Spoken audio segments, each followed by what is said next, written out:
Sumunod kayo sa akin, at kayo'y aking gagawin, katambal ko sa tungkulin.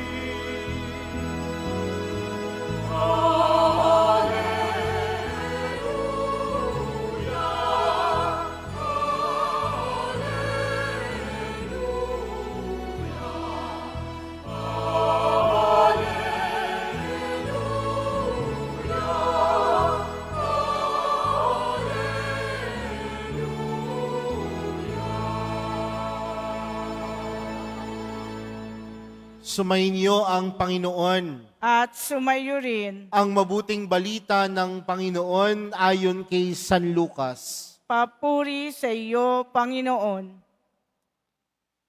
Noong panahong iyon, nakatayo si Jesus sa baybayin ng lawa ng Genesaret. Pinagkalipumpunan siya ng napakaraming tao na ibig makarinig ng salita ng Diyos. May nakita siyang 2 bangka sa baybayin. Nakalunsad na ang mga mangingisda at naguhugas ng kanilang mga lambat. Lumulan siya sa isa sa mga bangka at hiniling kay Simon, may-ari nito, na ilayo ng kaunti sa tabi. Naupo siya sa bangka at nangaral sa mga tao. Pagkatapos niyang magsalita ay sinabi niya kay Simon, "Pumalaot kayo at ihulog ang mga lambat upang manghuli." Sumagot si Simon, "Guro, magdamag po kaming nagpagod at wala kaming nahuli. Ngunit dahil sa sinabi ninyo, ihuhulog ko ang mga lambat." Gayon nga ang ginawa nila. Sa dami ng kanilang huli, ay halos magkansinsira ang kanilang mga lambat. Kaya't hinawayan nila ang kanilang mga kasamahang nasa ibang bangka upang patulong. At lumapit naman ng mga ito, napuno ang 2 bangka na halos lumubog. Nang makita iyon ni Simon Pedro, siya'y nagpatira pa sa paanan ni Jesus at nagsabi, "Lumayo po kayo sa akin, Panginoon, sapagkat ako'y makasalanan." Nang gilalas siya at ang kanyang mga kasama dahil sa dami ng kanilang huli, gayon din sina Santiago at Juan, mga anak ni Zebedeo, na mga kasosyo ni Simon. At sinabi ni Jesus kay Simon, "Huwag kang matakot. Mula ngayon, mamamalakaya ka ng mga tao." Nang maitabi na nila ang kanilang mga bangka, iniwan nila ang lahat at sumunod kay Jesus. Mga kapatid, ang mabuting balita ng Panginoon. Pinupuri ka namin, Panginoong Hesukristo. Magsiupo muna ang lahat. Magandang umaga po sa inyong lahat. Pwede bang batiin ng katabi ng magandang umaga?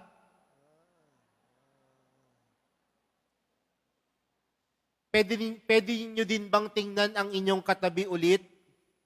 Tingnan nyo nga po yung katabi ninyo, kung yung katabi nyo po ay walang kapintasan. Sino po ang nagsasabi na yung kanyang katabi ay may kapintasan? Ay wala. Lahat po yan perpekto.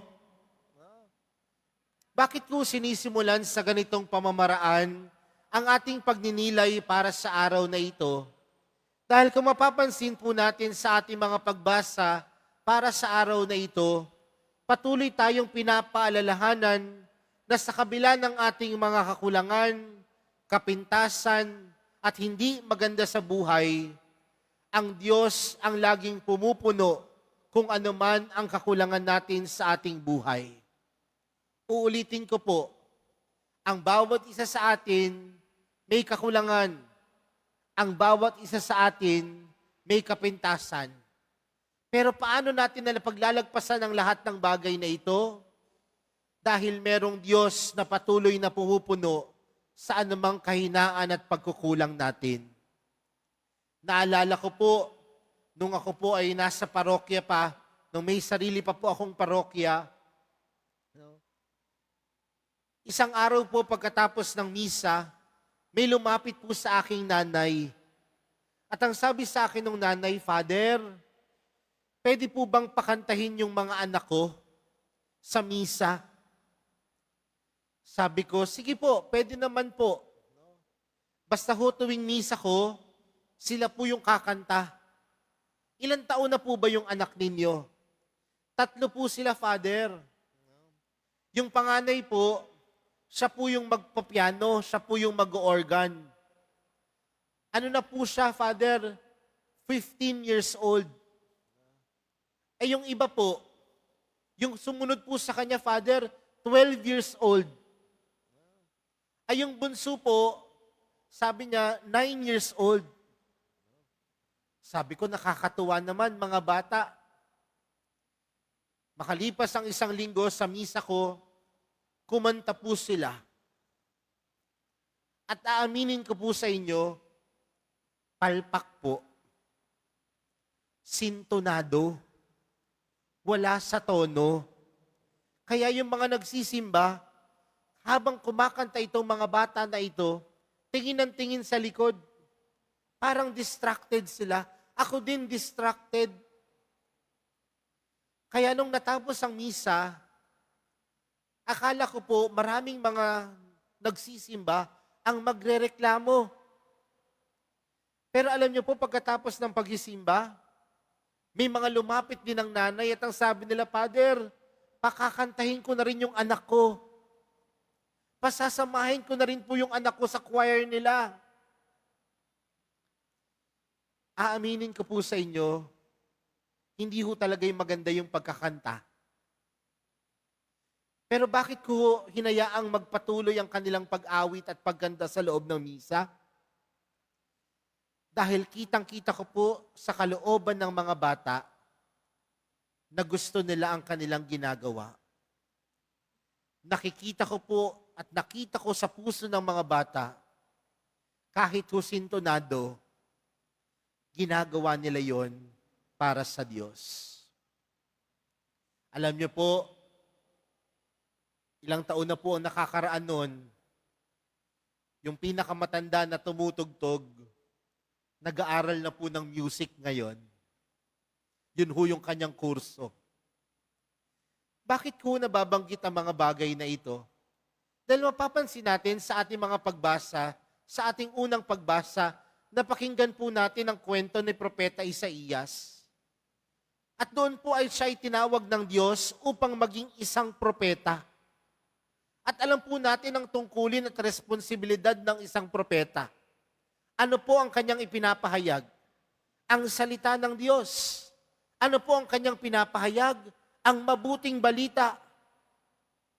Pero alam ni Propeta Isaías, ang tanong niya sa Panginoon, bakit siya ang pipiliin? Madumi ang kanyang bibig. At ganyan din ang karanasan ni San Pablo sa ating ikalawang pagbasa. Nung siya ay tinawag ng Diyos upang maging alagad, anong sinabi ni San Pablo? Hindi siya karapat-dapat. Bakit? Dahil siya ay nag-usig ng mga Kristiyano, nagpapatay ng mga Kristiyano. Tapos tatawagin siyang alagad? At yan din ang karanasan ni San Pedro sa ating ibanghelyong napakinggan. Si San Pedro, ginawang mamamalakaya ng mga tao. Pero alam natin, sa dulo bago siya inihayag bilang mamamalakaya, ni wala siyang nahuling isda. Bakit mga kapatid? Dahil alam ng Diyos na sa kabila ng ating mga pagkukulang, sa kabila ng ating mga kahinaan, merong Diyos na pupuno sa mga pagkukulang at kahinaan natin.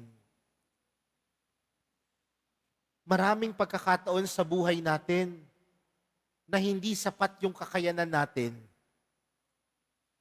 Di ba ho, minsan bilang mga magulang, may pakiramdam po kayo na ginawa ko naman ang lahat. Pero bakit yung anak ko, bulakbol pa din? Ginawa ko naman ang lahat.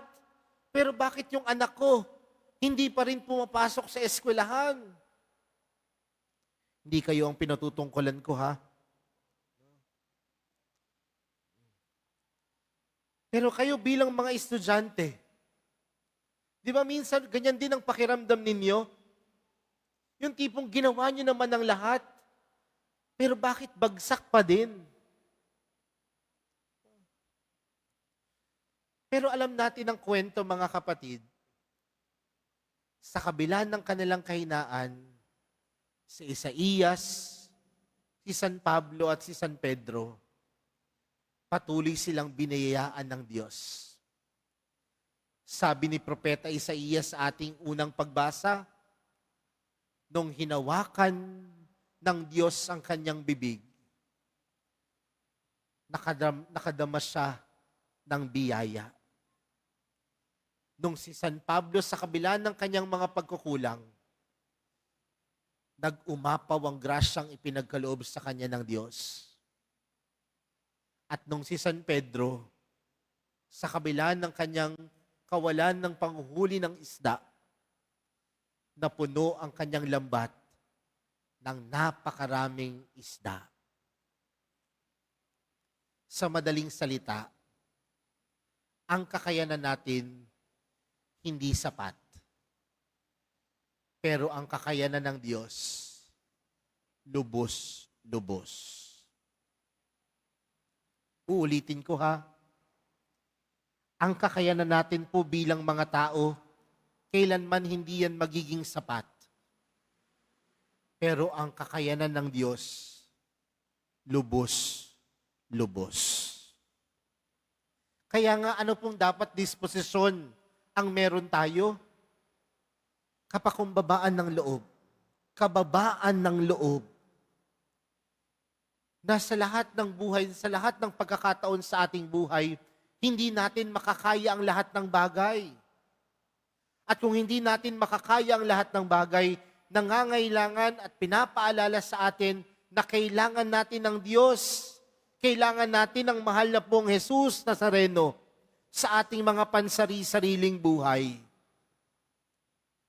Kaya nga doon sa ating ebanghelyo, nung hinayaan ni Pedro na sundin ang kautusan ni Jesus sa kanya na ihagis ang lambat, na puno ang lambat ng napakadaming isda.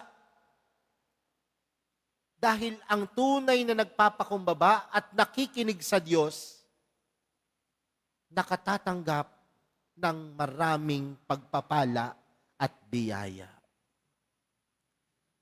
Ang taong nagpapakumbaba, nakikinig sa Diyos, nakatatanggap ng napakaraming pagpapala at biyaya. Mga kapatid, wala hong pinanganak na perpekto. Walang pinanganak na hindi nagkakamali. Walang ipinanganak na walang kapintasan. Pero tandaan din natin, merong Diyos na patuloy na nagbibigay biyaya.